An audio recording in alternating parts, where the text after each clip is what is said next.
Country. They got the job done by 11 points, 11-77 to 9-12-66. What were your thoughts of it? Because WA put up a pretty good fight in this final game, but Country just find a way to win, it feels like. Yeah, they certainly do, and they have players who are able to stand up when the game's on the line, and I think it was really good to see Country get really challenged, because you expect they're going to get challenged against the Allies. That's going to be a really tough test. Obviously, it's a must-win for them, really, if they want to win the championships. We know that's not the be-all and end-all, but yeah, they'll certainly be challenged against Vic Metro as well. I suppose if we start with the midfielders and start with a couple of players who were really challenged and stood up to it in that last quarter, I thought Cooper Hines as a forward was excellent and probably played his best footy of the championships in the last quarter of that game.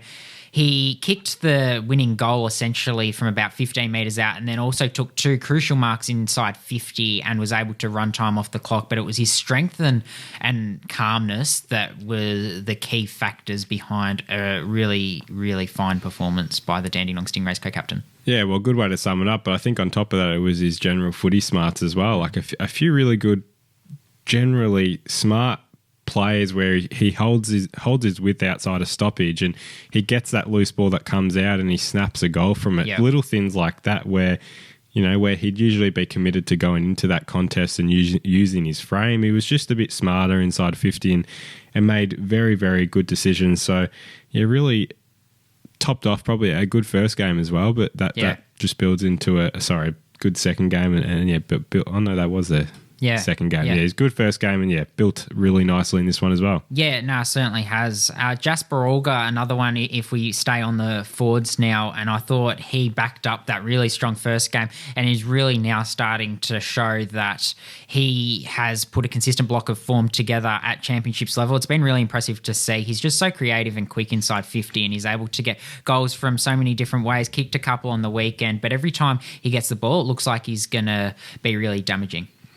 Yeah, I totally agree with that. I thought his intercept rating as well inside 50 took a good intercept mark where the ball was coming out. Just really crafty finishes and had a really good athletic moment as well. He has a bit of a jump in him. Yeah, he does. I reckon at times. Joe Berry's one I'd probably bring up in conversation where it probably wasn't a 4-quarter impactful game from Berry, a bit less than we're used to, but I still think when he had his moments, he was able to do some nice things. Really good stoppage goal. That's he sneaked through, the front of it and weave through to dribble through a goal. Really good tackle pressure inside 50, I thought as well, and converted 2 goals in the end. So whilst it wasn't what we're used to in terms of he can pop up and kick 3 or 4 goals, I still thought he did some really good things when he had the opportunity. He did play higher up the ground as well. Another player that I thought is starting to build into some form after a first game, Archer Day Wicks, 14 disposals and a goal. He took a really big mark as well. You talk about Jasper Olga having that really athletic leap, and obviously Archer Day Wicks has that real athleticism and bounce around about him as well. Brought a bit of energy inside 50, particularly in the first half. He got right on top of his direct opponent, was really impressive to see. And Jonty Fall had a nice return, and I know you really liked his first quarter in particular. Yeah, I did. He did quiet down as the game went on. That's the truth about his performance. But you do see those glimpses of why he's so powerful, and he did bring that form. He is built back in the Talent League in his first couple of games back. Can create separation so well. Really strong hands. He pushes up the ground as well and is able to impact aerially. So He's building. I think he'll have a breakout game in one of these last 2 games for sure. From what we've seen in the Talent League, that's a very fair prediction. We'll move to the midfielders now, and I thought Harvey Langford was the best on ground, or certainly alongside Cooper Hines, as being that he was so clean and so smart on quite a wet day, it should be said, out at Claremont. And his acceleration away from stoppage was really impressive as well. So he's one who has really stood up in every representative opportunity that he's been given in 2024. I think you look at what he did in AFL Academy games, obviously had that really strong start to the championships, and then, was really polished again on Saturday. Yeah, he was for sure. I loved his defensive tackle pressure as well. That's I always harp on this podcast about how much I love defensive efforts, and thought he showed those really well. Really zippy kicks down the line as well that I thought were just really super productive in transition, and he's just super reliable in with his stoppage craft as well. So didn't really put a foot on in that case. Also want to mention how bad that turf was. Yeah. That ground. That was terrible. Just a side note. I don't really know how they were allowed to play on a ground like that. Puts all the more premium on how clean he was below his knees. Xavier Lindsay, another one who was so polished and finished with the best efficiency on the ground. He had the 18 touches, went at 94% efficiency, and finished with a stack of clearances, particularly in the second half. When he got the opportunity in the midfield, he took it with both hands. Oh, he's just so fun to watch in the sense, that he'll take the game on and he's a game winner. He's a match winner. Mm-hmm. So efficient, so super clean with his just his general stoppage craft, or that ability to burst out and find that next kick with ease. It's always been, it feels like it comes so easily to him that it's just part of his, doesn't really have to work too hard with it for it, which is just a great thing in his case. Couple of others just to quickly touch on. I thought Jack O ran really smart patterns and worked really hard, found a fair bit of the footy. And I know that Xavier Rivasich, although not having the same impact that he did in the first game, still popped up and had some really important moments.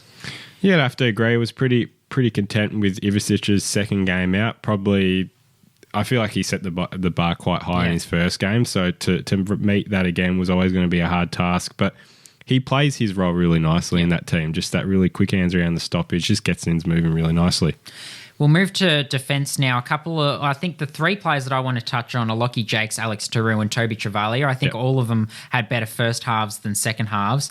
But if we start with Alex Taru, his first quarter was sensational. I thought his first game at the National Championships as a late addition to the squad took 2 big intercept marks and crashed some packs, showed his aggression and almost reckless abandon with the way he attacked the footy and always looked to take the game on as well. Only finished with 10 disposals, but you really noticed him. Yeah, he was super and looked like it was a seamless transition for him into representative footy. Wasn't afraid to leap at a few contests and put his body on the line in that sense. His positioning was really well set up as well. I thought he put himself in positions where off a quick, rebound turnover, he was there ready to impact a one-on-one. Really good exiting kicks as well, I thought. Just provided such good contest around the ground and even took a really good aerial intercept mark in the third quarter, so showed a bit more of that leap and ability to come and crash a pack, and he held the mark as well, so he was terrific. Lockie Jakes was one who I thought was really calm and a really important presence for Vic Country in the back line in the first half in particular. There were some moments where it was in general play and just had to mop up and find a target, was able to do so, and showed his athleticism as well. Took a really nice mark, and he took a few really nice marks, but one in particular that showed his athleticism and his ranginess. And I thought he took another really positive step forward, the Geelong Falcons product. And Toby Travalia is one who had a strong start with his competitiveness and his class, particularly aerially. I thought he dropped off a little bit, but I know you really liked his game. Yeah, I did. He's a consistent mover out of that D50. Took a few good intercept marks as well, and he's got the speed, but he's got like burn off pace where he's got that first few steps of acceleration that really get him going and create separation out of nowhere, and he's got some space to move the footy. So thought he did it really well in the end, and again, kind of similar to Ivasic, set the bar really high in their first game, and still feel like he backed it up pretty well. Move now to the WA boys, and I'll lead this one, lead this conversation. Cody Angrove, I thought, had a really productive champs in the end. This was the last one for WA. In terms of a work rate, probably one of the best for Western Australia. He's just got great pace, great work rate as well, and I thought generally the whole champs, his composure stood up and created a lot of goal opportunities. Luke Urquhart's one that, we both take notice of as the champs went on. It was always his kicking that probably just let him down at times, but he's that contest piece for WA. He certainly is, and I think his work rate is something that you really do have to give a lot of credit to, because he puts himself in ball-winning positions. Once he finds that polish, he's going to be a really hard player to stop, so hopefully he does find that at some point. Malachi Champion was played down back, and that was a different challenge for him. He was a little bit quieter, but it was good to see him get involved at times, but certainly a quieter end to the championships compared to what we're used to, given a very different challenge. I thought Will Hayes was really good off half back. He set them up really well from the back, so that was good to see, and he took some really nice marks as well. But a lot of WA's transition work was set up by him. And then Wesley Wally as well stuck some really nice tackles and kicked a couple of really crucial goals for WA. Yeah, for sure. I'll move to Hamish Davis now. Kicked 3-3 in the end and was super productive all day. His vision inside 50 was good when he pushed higher up the ground.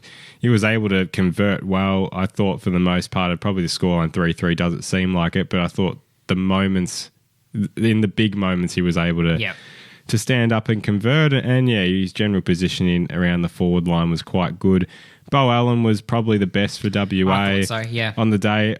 It never really felt like he was able to fully take grasp of one of these games, and I don't think that was a bad thing by any stretch. It was just finding form, I feel like, throughout the whole champs, and maybe this game was just a culmination of everything. He was able to get it together really well. Just footy smarts where he doesn't have to really be the main user in transition. He'll give it off in a really offensive way. Yeah, exactly right, through the corridor. Yeah, like his patterns are really good. His thinking patterns are terrific.